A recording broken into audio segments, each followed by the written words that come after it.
All right, let's get started. I call this meeting to order. Please stand for the Pledge of Allegiance.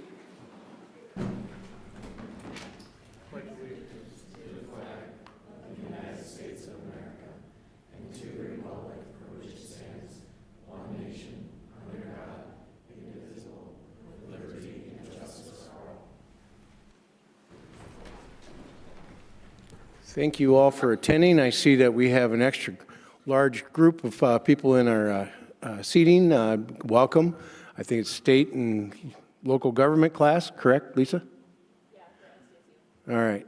Just so you know, we're going to have a marathon meeting tonight. It's going to last until probably a little after 9. Just kidding. All right. Please record the attendance. All council members are present, Mr. Mayor. City Attorney Vince Jones is joining via conference line. All right, thank you. Action on to approve the agenda. Entertain a motion to approve the agenda. So moved. Second. Are there any comments on the agenda from the public? Council members, council, questions, comments? Please call the roll. Hager, Niemeyer, Aye. Specker, Aye. Tiltonburn, Aye. Wendell, Aye. Avery, Aye. Doran. Aye. All right, open forum. In order to provide equal access to all during the open forum and public comment portions of the meeting, each individual offering comments shall not exceed the allotted 3-minute period. The podium light will turn green, then it goes to yellow, and where there is 1 minute remaining. Your time for comment is expired when the podium light turns red. Is there any member of the public who wishes to address the council on an item that is not listed on tonight's agenda? All right, we'll move on to consent agenda. Action on the consent agenda. Are there any items to be removed from the consent agenda? Councilmember Specker. I'd like 5E removed. Okay, so is that a Move motion? to have 5E removed. Is that a motion? That's a motion. Is there a second? Then we move on. Entertain a motion to approve the consent agenda. So moved. Second.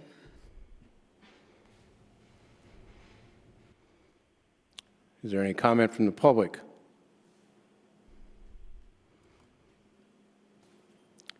Council comments, questions?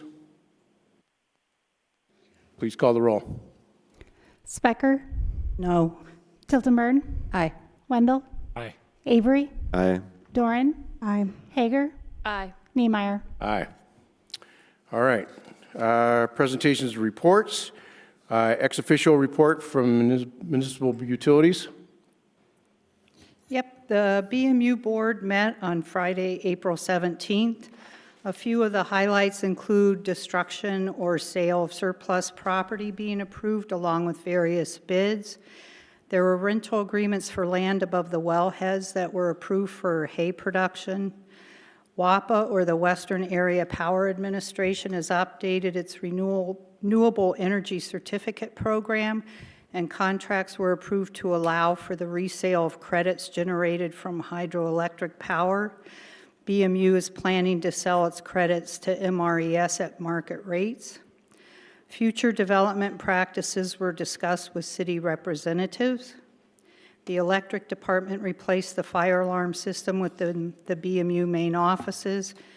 The MRES electric customer survey results were presented and discussed, and a few of those highlights were that BMU continues to perform well in delivering reliable electrical service and responsive customer service. Opportunities identified include strengthening consumer education and awareness, especially related to energy conservation and efficiency, and informing the public how electric rates are set. One thing that was mentioned that could be affecting a lot of people here is that the telecommunication regulatory updates were provided, including a proposed ban on consumer Wi-Fi routers due to cybersecurity concerns with electronics manufactured in China. Thank you, Bonnie. Yep. Questions, comments from council? All right, we do not have any contracts or change orders this evening. Our first readings, item 8A, introduction and first reading on ordinance 26-015, an ordinance authorizing budget amendment number 2 to the 2026 budget. Ashley Wrench, our finance director, will present this item. Good evening, Mayor, members of the council. This is ordinance 26-015, amendment number 2 to the 2026 budget. This budget amendment transfers $13.4 million from the City Council Financial Policy Projects Fund, which represents unassigned general fund reserves, into the Brookings Police Station Facility Capital Project Fund. It also establishes the necessary budget authority to begin incurring project-related expenses. This action does not represent new funding. It formally commits funds that have already been identified by the council for this priority project. Over the past several years, the city has evaluated more than 20 potential sites and engaged the public throughout the process. Based on that work, the proposed location for the police facility is the southeast corner of the Dakota Bank Center lot, which best meets operational needs and makes efficient use of city-owned land. A location map and preliminary layout are included in your packet, and the second reading of this ordinance will be May 12th. That'll stand by for questions. Thank you. Thank you, Ashley. Is there any public comment or questions on this item? Council questions, comments? Councilmember Wendell. Thank you, Mayor. Ashley, I know this is not directly related to the item before us, but for those that have been sort of following along in this conversation over the last couple of years, they know that we've been saving dollars in this fund for what was sort of a public safety center. At the time, that included police and fire together, potentially in one facility. We've now broken those two projects apart. This 13.4 is just to be directed to the police department part of that project. There were other dollars directed to the fire facility. Is that correct? There was just over $6 million earlier this year that we directed to the fire facility. And so that is now a standalone facility. You might have seen a larger number than 13.4 that we've referenced as though we saved for the project, but this is now moving just to the police portion of the facility. Exactly. Thanks. Okay, any other questions, comments? Paul? I would just say on the heels of that, as Councilmember Wendell pointed out, roughly $19 million, and I say this every time, $19 million has been saved by this city council. Roughly every year we bring in around $4 million in property taxes. Most communities would increase property taxes to pay for $19 million. This council saved $19 million rather than increasing property taxes. That would almost double your taxes, but instead, again, they saved it. So a pat on the back to the city council, and of course staff will help to save this over the years. All right. We'll move on to our next item. And of course, there'll be a second reading on May 12th. We have another first reading, first reading on ordinance 26-014. An ordinance to amend section 94-362, home occupations. Ryan Miller, our city planner, will introduce this item. Good evening, Mr. Mayor and members of the council. This is the first reading and introduction of ordinance 2614. It's amending section 94-362 home occupations. I believe this was introduced at a study session back in fall of 2025. Staff has been looking at our home occupation ordinance, trying to kind of update it and make it more friendly for some of the smaller in-home businesses. So currently the home occupations are split into two different tiers. There's a minor home occupation and a major home occupation. The minor home occupation is more of an administrative permit. They must meet a certain level of standards, and if they do that, they can do an administrative permit through the city staff. And the more impactful home occupations are major home occupations, which run through the conditional use process through the Planning Commission and City Council. Staff looked at ways to improve this and came up with a 3-tier system, which adds a no-impact home occupation to the minor and major. The no impact would be a by right use for the property, meaning a homeowner could do a no impact home occupation without any zoning permit or administrative permit. In order to qualify for that, there must be no outdoor storage, no on-site sales, no non-resident employees. The home occupation may only be within the primary structure and may only occupy 500 square feet of that primary structure. no on-site clients, no parking required, and there cannot be a separate entrance for the home occupation for client entry. So that is a new part of the home occupation ordinance. We also did tweak the minor and major to make them a little more differentiated from the minor or from the no impact. So the minor will still require a zoning and use permit. They will not be allowed to have outdoor storage. They can have one client and one on-site sales by appointment at a time. No non-resident employees are allowed. The minor home occupation could occur in the principal or accessory structure, and again, no more than 500 square feet of one story. One off-street parking is required, and there is a separate entrance allowed for minor home occupation. And then the major home occupation, we still have that in the ordinance. It would still require a conditional use permit. That would allow up to 2 on-site sales or clients at a time. 1 non-resident employee would be allowed. It can occur within a principal or accessory structure and 50% of one story, and 2 off-street parking spaces would be required. We added a few other things in there to try to simplify it. I think a lot of the major home occupations that have come for approval have always come with a few standards, such as they can't be transferred to another homeowner or taken with the homeowner to another site. So we just made it a general standard for all home occupations that they're non-transferable. And we did also add in that all home occupations must comply with other state and federal laws. That's a brief introduction of it. There will be a public hearing and action on May 12th, and I'll stand for any questions. All right, thank you, Ryan. Is there any public comment on this item? Council have any questions, comments at this time? All right, second reading, May 12th. Item 8C, introduction and first reading on ordinance 26-016, an ordinance to change the zoning within the city of Brookings, portions of Outlet 2 in the southwest quarter of the northwest quarter in Section 23, Township 110 North, Range 50 West, from a residence R1A single-family district to a residence R3 multifamily district and a business B3 heavy district. Ryan Miller will also present this item. Thank you, Mr. Mayor and members of the council. This is the introduction and first reading of ordinance 2616, changing the zoning for a lot on Western Avenue, just north of the Heron Cove apartment complex. This would be changing from an R1A single family into 3 different zoning districts, essentially. The far northwest corner, there'd be a 1.1 acres. In the northwest corner, it would be zoned to business B3 heavy district, as you can see here on this map. Kind of the central portion would be changed to R3 multifamily, and then the remainder on the east side, kind of along the creek and east of the creek, would remain R1A. This was submitted along with a preliminary plat, which you will see at the May 12th meeting. The area is completely located within the floodplain, so there will be a floodplain development process required for any development on these lots. The future land use map for this is in a business park with an open wetland overlay as well.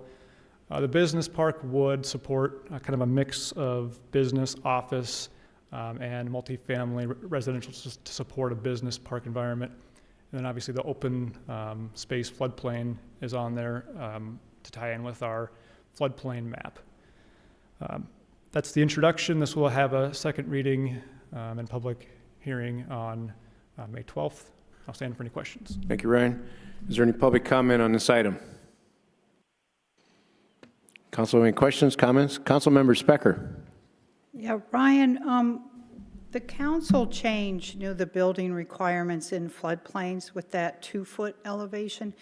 Is it different if it's in a floodway? Typically, the floodway, you would want to avoid structures entirely. That's like in the actual moving water portion of a creek or river would be the floodway. The floodplain is where we would require the 2 feet above for fill and provide compensatory storage wherever you're filling in the floodplain. But a floodway would be handled differently, and typically you just want to avoid that altogether, which is why The eastern, half to 2/3, or eastern half to a third of that is left alone in the R1A. That's where more of the floodway is. So they're not necessarily going to be building anything in that floodway in the R1? I don't believe they would permit anything in the floodway, no. Okay. Thank you. Councilmember Tiltonburn. Thank you, Mayor. You had mentioned that there are some floodplain elements that would come into play in the development of this. Could you give just a high-level overview of what that might look like? Sure, so this, like I mentioned, this will come with a preliminary plat, and so at that preliminary plat phase, we'll require a drainage plan, grading plan, those types of things at the preliminary plat stage. So the developer will need to start to consider where they're going to be having on-site detention, and included in that will need to be compensatory storage for any floodplain areas. So if they fill a site in there for a dwelling or a building, they'll need to provide compensatory storage on a one-by-one basis somewhere else within that floodplain. And that would go through our engineering department. It's a floodplain development process which would be required before they could get a building permit. I appreciate that explanation. I think part of the reason we had made some of those changes to development in these floodplain areas is because of the concern of water potentially going to other adjacent properties if that dirt was kind of displaced. And so knowing that there would be the review process for the compensatory storage and all of that, I think helps us kind of get our minds around what a floodplain development might look like. So I appreciate that explanation. Councilmember Wendell. Thank you, Mayor. Ryan, my question is related to a conversation that it appears happened at the Planning Commission as I read the minutes. It sounds like one of the commissioners had some questions about trail connectivity. If this were to be developed into the future, had expressed some concern around the lack of walkability and kind of safe walkability of Western Avenue. And as we consider further density along Western, are there conversations with this developer and the city about trail connectivity, and should we be considering prioritizing trail connectivity along Western? Yeah, currently there is no sidewalk or trail on Western Avenue, so it'd be similar to the Heron Cove to the south and the Monument View, I think, to the west of that. There's really no great connectivity to get down Western Avenue and into the community. There would be potential with this development here it's the same owner as the Heron Cove to the south, so they could potentially tie into Heron Cove, and the developer has mentioned the potential of doing so. They could tie into Heron Cove, which then does get pretty close to the Sexhauer Park campground and bridge across the creek. It's not, the best solution, but there are some internal connectivity options with the developer. Beyond that, we don't have any plans that I'm aware of now in our capital improvement plan for any sort of trail or sidewalk along Western Avenue. Yeah. I think there is a future trail in our Trails Master Plan in that area, but it's nothing immediately planned for.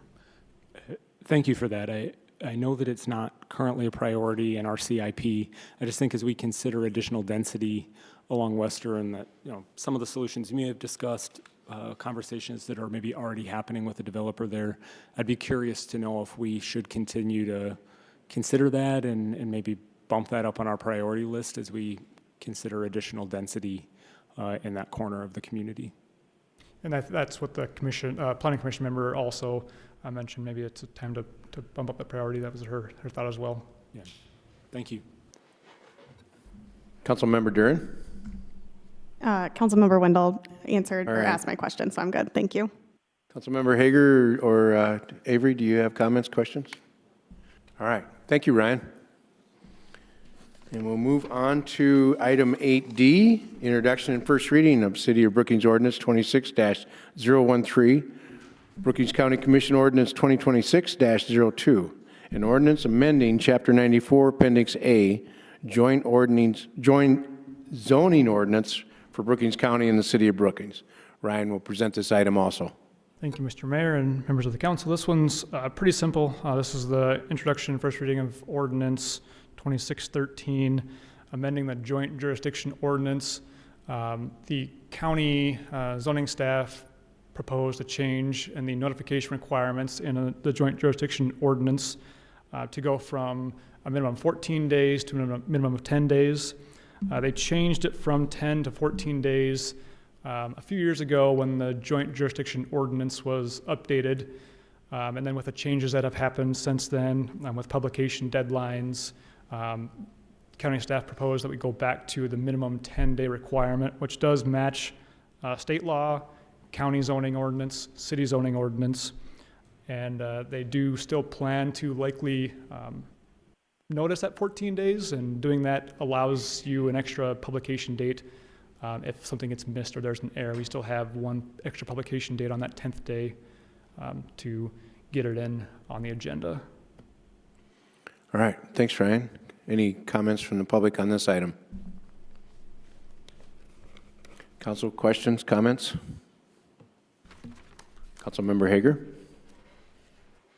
So this comes to us on a 4-1 vote from the Planning Commission, and we didn't receive any minutes from that meeting. So could you clue us in into what their concerns were regarding this particular item? Well, sorry, there weren't any minutes in there. I tried to get those minutes in the agenda.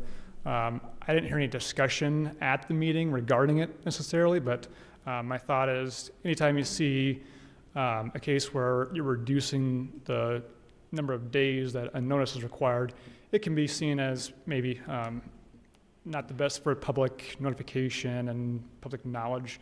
In this case, the plan is to continue posting notice on the 14-day before a hearing. It's just reducing the minimum from 14 to 10. Okay. So then my second question is, the memo talked a lot about, like you mentioned here, how this kind of gives you still some extra time to fix anything if there is a mistake. How frequently is there a mistake where we need an additional notice to be published?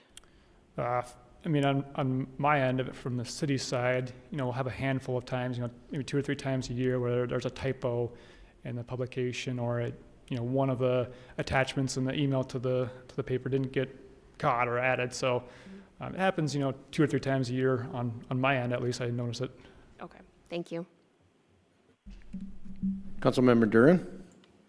That was my same All question. covered. Yeah. All right. Well, All right. I guess I will ask. I'm curious, qualitatively, have you heard from any community members that 14 days made a difference? Like thinking 4 days, that's a pretty minimal change.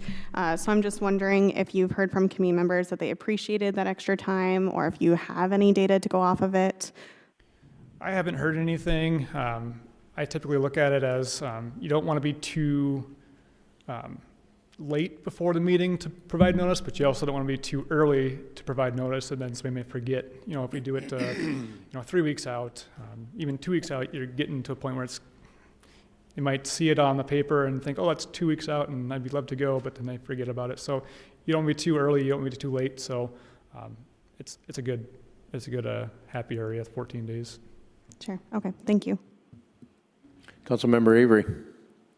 So my understanding that on this date that we'll be discussing this and voting on it, that'll be a joint county-city meeting where we'll have the county commission here and the city council in the same room, and Yeah. we both have to pass that. Yeah, yes, that's correct. So it's a joint jurisdiction ordinance amendment, so it has to be passed by both the city council and the county commission. So on the 12th, it'll be a joint meeting. Okay. Yes, Bonnie? Just to remind the council, on May 12th, when we have this joint meeting of the City Council and County Commission, that portion will start at 5:30 with a 6 o'clock regular meeting. And I will not be present at that meeting. I will be along with city staff in Fayette, Arkansas. Nick, are you planning on attending that meeting? All right, we're good to go then. Otherwise, it was up to Holly to take care of it after that if Nick couldn't make it. So any other comments, questions? All right, we will move on. Those are all our first readings. They will all be on the 12th again. Second readings and public hearings. Item 9A, public hearing and action on a special event temporary alcohol license application from the Brookings Cubs Amateur Baseball Group. Bonnie Foster, our city clerk, will introduce the rest. Mayor and council members, this request is for a temporary alcoholic license for the Brookings Club's amateur baseball group. They have 11 dates in their game season here for the 2026 season. The Cubs have been awarded this special event license since 2019, with the exception of 2020 due to COVID. There have been no concerns and no alcoholic beverage compliance failures at these events. Aaron Jornby is present this evening. He is a Cubs representative. If you have any questions for him, staff recommends approval. Thank you, Bonnie. Entertain a motion to approve. So moved. Second? Open the public hearing on this item. Is there any public comment? Public hearing is closed. Does the council have any questions or comments on this item? Please call the roll. Tiltonburn. Aye. Wendell. Aye. Avery. Aye. Doran. Aye. Hager. Aye. Niemeyer. Aye. Specker. Aye. All right. Chief Drake here? Oh, yeah, there he is, behind the guy with purple glasses. All right, item 9B, third reading and action on ordinance 26-011, an ordinance amending Chapter 14, Animals of the Code of Ordinances of the City of Brookings, South Dakota. Michael Drake, our police chief, will introduce this item. Thank you, Mr. Mayor and members of the City Council. Third reading for Agenda 9B, Ordinance 26011. And this revises the City Code of Ordinances and makes amendments to Chapter 14 as it regard to animals. It is the third reading. We did have two other readings. The first reading that we did provide, there was direction from City Council regarding chickens, which we then went back to the city ordinance for the second reading and then reinstituted those three sections that specifically addressed fowls or chickens to be owned in the city of Brookings, 1482, 1488, and 1490. The amended, for the third reading, the amended sections that we look at a high-level overview is we were looking to, upon the citizenry in our community came to the police department through the city staff to recommend that we take a look at the animal ordinances based on a few different things that we have. And just to make a note, we haven't done this and done any revisions since October of 2013. So Hudson Spoonemore, our community service supervisor, along with Midge Christensen, our executive coordinator for the police department, took this upon them through city staff to make sure that we took a hard look at it. And what we looked at changing in this, if it's approved this evening, is we wanted to make sure we updated those definitions in that article chapter to make sure that it started to reflect our community service unit, which has taken place of the animal control unit that we used to have, and that the terminology reflected what standard best practices are used throughout the nation so that City of Brookings becomes compliant with that. We also took a look and revised the pet licensing to make sure that we were current with vaccination protocols, and really, and you'll see this kind of reflected throughout some of those changes, was really to encourage and support responsible pet ownership. We also looked at adjusting the fines amounts for certain ordinances, again, encouraging that compliance, but really in an effort to prevent recurring violations and members that are always kind of being that recurrent or recidivist when it comes to violating the ordinances. We wanted to make sure that our municipal code was aligned with the codified law for South Dakota, especially when it comes to providing care for injured, diseased, or mistreated animals, and also provides liability protections. We enhanced 14-126, which provides, and if you remember, when we do have animal attacks, we had the restricted animal portion. Hudson Spoonemore and Midge looked into this and divided it into restricted animals and vicious animals designation to make sure that we were tracking animals appropriately when there were bites or acts of aggression. And if it's adopted tonight, we'll adopt the use of the Dunbar Aggression Assessment Scale. And this is something that's a practice, a gold standard in this realm, to be objective and transparent, to provide for like a safety-focused intervention when it comes to animals and their aggressive behavior. And then lastly, adding Article 7, which establishes rabies control measures to prevent the spread of that disease, is important as we go forward to make sure that we're in compliance and providing the utmost health and safety when it comes to animal ownership and protection. With those, we asked that through the staff's work and with the consultation of our city attorney, we asked that it be approved this evening, and Hudson and myself and Midge are here to answer any questions if you have them, or the community. All right. Entertain a motion to approve. So moved. Second. All right, is there any public comment on this item? Council have any questions or comments? This might not be the time for ask this question, but if you do guys, capture a stray dog or anything, is there any protocols involved in making sure that that dog has had a rabies vaccine before you release it back to the owner? Good question, Mayor. Yes. Anytime unidentified animal comes into our shelter, before they are released back to the public, when their owner comes, we ensure that they have their rabies vaccination. In the chance that they don't, we require them to leave a deposit with us. It's usually $100, which is an insurance that they go and get that animal vaccinated. Upon doing so, they'll come back and show us that proof, and then they get that deposit back at that time. Okay. Councilmember Avery. Just a general question. We had some issues earlier in the year that, with some vicious dogs or so where some other animals were harmed in that. And it seemed like there was questions of whether we were able to handle that or control that situation the way we wanted to. And are there changes in this ordinance now that would make that easier to do or more effective? Yeah, I think what we did, sir, just to answer that question, is we didn't just, the ordinance we had was pretty precise. But what we did is when we looked at other municipalities, especially in South Dakota, we bifurcated that to do that, where it's not just, we went from one to also vicious animal. So when there's a dog bite, there's a lower level now that when we use that Dunbar aggression, we can stick with that. If there's a repeat or a severe attack, then we can also do a vicious. So we ended up, splitting it so that there's two sections of it, one being a less severe first offense, one that could be more severe or repetitive offense, depending on the injury sustained and so making it more robust. And that allows the city a wider array of how to handle the situation, and instead of one narrow one, and then it fleshed out the appeals to that as well, so that the pet owner of the dog that could be labeled restricted or vicious can go through the proper appeals process as applicable through due process to make sure that we strengthen that. So it's pretty well spelled out now for people when they look at this ordinance what the expectation is when there is an aggressive dog or an attack with an injury, whether it's to an animal or a human being. Yes, sir.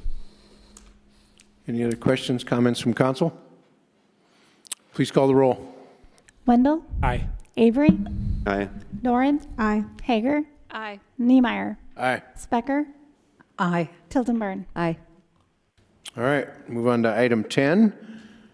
Item 10A, action on resolution 26-027, a resolution amending the consolidated fee schedule. Ashley Wrench, our finance director, will present this item. Thank you, Mayor, members of the council. This is Resolution 26-025, amending the consolidated fee schedule. This resolution updates fines and fees associated with the Chapter 14 of the City Code related to animal control that we just heard. This resolution ensures that this fee schedule is consistent with those code changes. Updates include revised fines for violations such as abandonment of animals, hunting and trapping violations, deer feeding prohibitions, dogs running at large with escalating penalties for repeat offenses, violations related to restricted and vicious animals, and rabies control and vaccination requirements. And the resolution also includes updated licensing-related fees.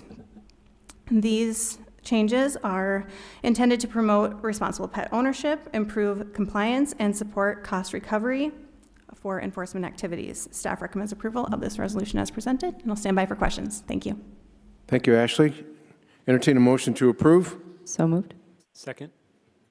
Move to second. Is there any public comment on this item? Any questions from the public? Council have any questions, comments on this item? Please call the roll. Avery? Aye. Doran? Aye. Hager? Aye. Niemeyer? Aye. Specker? Aye. Tildenburn? Aye. Wendell? Aye. Okay, item 10B, action on resolution 26-026, a resolution of support for the Park and Rec and Forestry Department to apply for the Land and Water Conservation Fund 2026 grant cycle.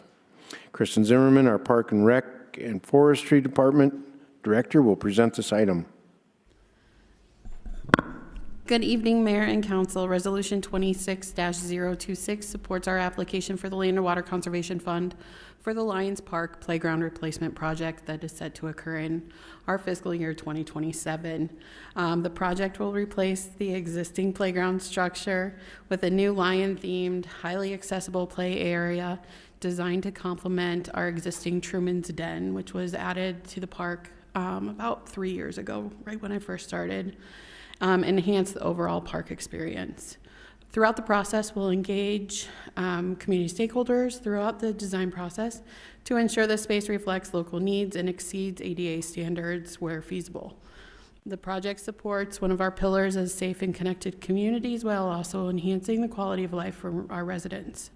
Funding is anticipated to be about $170,000 through our 2027 CIP funds, which I know hasn't been approved yet, but we work well ahead through the grant process along with this grant. Just so you're aware, the Lions Park is already a designated Land and Water Conservation Fund site, so there's no additional land restrictions placed on that park property. Staff recommends approval of this resolution to move forward with the grant application. I stand for any questions. Thank you, Kristen. Entertain a motion to approve. So moved. Second. Been moved and seconded. Is there any public comment on this item? Councilmember Tilton Burn, do you have a comment? I just want to say thank you. I look at this concept design here that you have in front of us, and it is such a interesting, unique design. I just commend you and your team for being creative and bringing forward a really amazing facility that is accessible, but also appealing to look at, and so thank you for that. If you look at it really closely, you can climb out the mouth, and it's all netted, and so that's a great place for like family pictures. It's super cool. That is awesome. Thank you. All right, we done on this side? Councilmember Wendell. Thank you, Mayor. I'm sorry, Kristen. This is, I just wanted to make sure I understood the funding mechanism. If we've got $170,000 identified in the future 2027 plan, is that designed to be regardless of what grant dollars come in, or would that number go down if we're able to secure more grant and private dollars?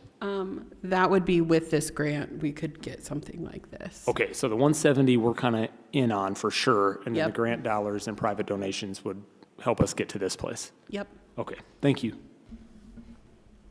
Councilmember Duran. Thank you, Mayor. Two quick comments is I want to reiterate my appreciation for the design of it being a public art piece, as well as the prioritization of the accessibility of the playgrounds. I know that is a personal passion and a priority of yours, so I always want to point that out because I really do appreciate that. And I appreciate that you engaged our Brookings Disability Awareness Committee too, so we could involve those perspectives in this. I have one question about the project with the funding. So I know we have a lot of projects that we're looking at donations for and sponsorships with this grant and trying to get to that number. Are you actively looking at sponsors or trying to recruit sponsorships for this? Or if someone is interested in learning more, should they contact your office? Or why don't you talk about that a little bit? This project is solely the Land and Water Conservation Fund and city funding. Okay. It said additional park amenities may be added over time as donations are secured. Yeah, if people want to donate to the Parks and Recreation Forestry Department, we're more than willing to add amenities as needed, like benches or that sort of thing. We have a donation policy, so feel free to come talk to us at any time. Sure. That's great. I just want to open it up to the public and invite them to have that personal investment in our park system as well. So thank you for explaining that. That's all. All right. Any other questions, comments? Please call the roll. Doran. Aye. Hager. Aye. Niemeyer. Aye. Specker. Aye. Tilton Burn. Aye. Wendell. Aye. Avery. Aye. All right. Our next thing on the item is our monthly progress report. Samantha Beckman, our Assistant City Manager, will present this item. Good evening, Mayor, members of Council. This is the April 2026 Progress Report. The Finance Department has once again been awarded the Government Finance Officers Association Certificate of Achievement for Excellence in Financial Reporting for the city's 2024 Annual Comprehensive Financial Report. This award is the highest form of recognition in governmental accounting and financial reporting and reflects the city's commitment to transparency, accountability, and high-quality financial management. In addition to that, the Finance Office also received the Distinguished Budget Presentation Award, which can largely be attributed to our online budget book, which you can find on the website listed on the screen above. In the Public Works Department Engineering Division, they've got several upcoming projects. Lots of them are routine maintenance projects this year. We do have a couple that are notable for me to point out in the next month here. The slurry seal project is scheduled for month or two, I should say. It's scheduled for June. That should take a couple of weeks once that gets started. And the completion of the 20th Street South and 22nd Avenue intersection widening should also wrap up around mid-June as well. On March 25th, the city held a construction open house for residents to come ask questions about upcoming construction projects that we've got coming up this season. BMU was also able to share some of their construction projects as well. And this month at the airport, we had a prescribed burn along 6 Mile Creek as a preventative measure, and I just wanted to take the time now to point out that we will have more prescribed burns throughout the season as weather permits. In the engineering division and the forestry divisions, we've got the stormwater incentive program that's back for another year. This year, we'll be doing the reimbursements for native plants as well as the rain barrels. And the Urban Forest Initiative is also back this year. Those are vouchers for planting and treating trees in your residence at home. You can find out more on the city's website or call into the Public Works Department or the Parks and Rec Department. The police department officers were present at several Dakota Bank Center events this month and also had the opportunity to do a lot with our younger residents by visiting the SDSU Early Childhood Learning Center to show off a real police car to preschoolers, speak about law enforcement at a 5th grade career day in Esteline, and attend the Week of the Young Child at the Children's Museum. In the last month, officers were also able to provide security for the annual pub crawl event, which also included closing down a portion of Main Avenue again this year to increase that pedestrian safety aspect. They also were able to provide scene security for a protest that was conducted at Hillcrest Park last month, and wanted to take the time here to point out that if anybody's got any large events that they would like to put on in the community, please contact the city in advance. Happy to help provide some pre-planning with those. The library is getting their roof replaced. That should take about a month to be completed. And just a reminder here, they're getting ready to unearth a story in May with the return of the summer reading program, so make sure that you and your kiddos are signed up for that. The Parks, Recreation, and Forestry Department is gearing up for their summer construction season. That will include the skate park renovation along with the splash pad installation at the Fishback Soccer Complex, where they will also be doing some concrete sidewalk replacement work this summer too. A big thank you to our fire department, police department, and parks staff that were able to assist during the grass fire at the Dakota Nature Park a couple weeks back. We're thankful to say that only about 6 acres were burned, but that's thanks to quick action from our folks too. We have the Public Arts Commission that is currently looking at a new art piece at the Dakota Nature Park as well. So stay tuned to see what that art piece will look like. The summer recreation programs are filling fast, but you can still head to our website and see what programs are still available for the summer. And we are still looking for volunteers that want to help with the Wall That Heals when that comes into town. The wall will be here June 11th through the 14th, and volunteer training will take place on June 10th at 6 p.m. And last, for the Parks Department, May is Bicycle Safety Month, so make sure that you are wearing your helmet and looking both ways.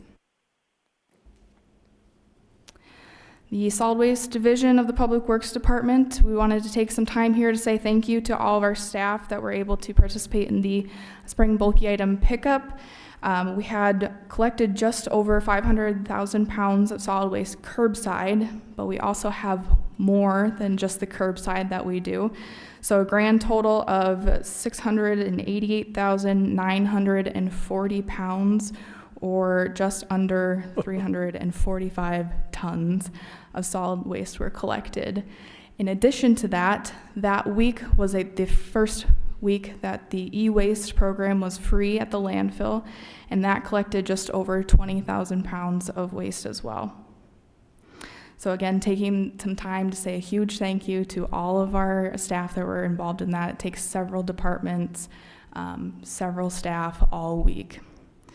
And the Solid Waste Division is also implementing their route optimization study right now. They added some new GPS software to the landfill equipment and recently completed hydraulic drilling at the landfill in preparation for future expansion that will happen down the line. And last but not least, the Dakota Bank Center in April will host 15 events. Highlights here included the Taste of Brookings event, where the Dakota Bank Center staff took home the Golden Fork Award, the Jackrabbit Stampede Rodeo that brought in 4,500 attendees throughout the weekend, and the 38 Special Concert. And then we've also got some upcoming community events noted on the screen above. And if anybody's got any questions, I can take them now.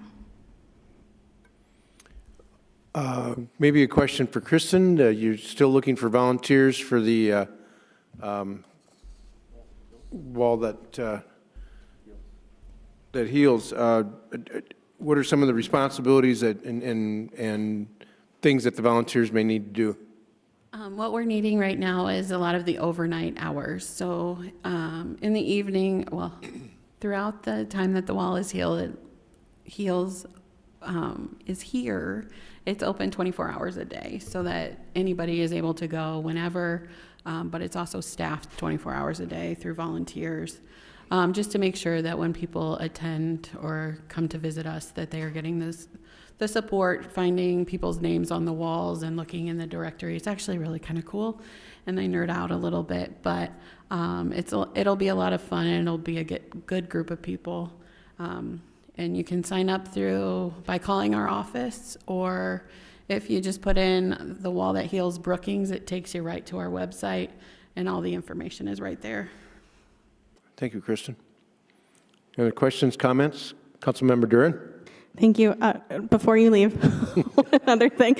I was just wondering if you could overview, you're still accepting names for the wall too, is that correct?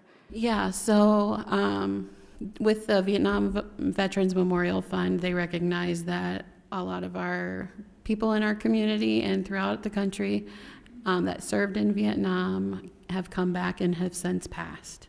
So they want to be highlighted as well. So if you know anybody in that area, stop by our office. What we need is a copy of our DD-214, some pictures and a little bio, and we'll fill out all the paperwork and make it as easy as possible for anybody. But that's a part of the Wall That Heals. So whenever it comes into South Dakota, those people will also be highlighted along with the wall through their Wall That Faces memorial and museum. Thank you. Okay, any other questions, comments? All right, thank you very much. That kind of is the end of our meeting this evening. Our next meeting is May 12th, and then study session on May 19th. Some of the items coming up, Bonnie, I don't have a sheet that tells us what we might have except for what we have for second readings from tonight's first. Do we have any contracts or change orders? If you want to list it off, go ahead, Bonnie. Yeah, there are no contracts or change orders. The only thing I have at this time are the second readings for the first readings held this evening. All right.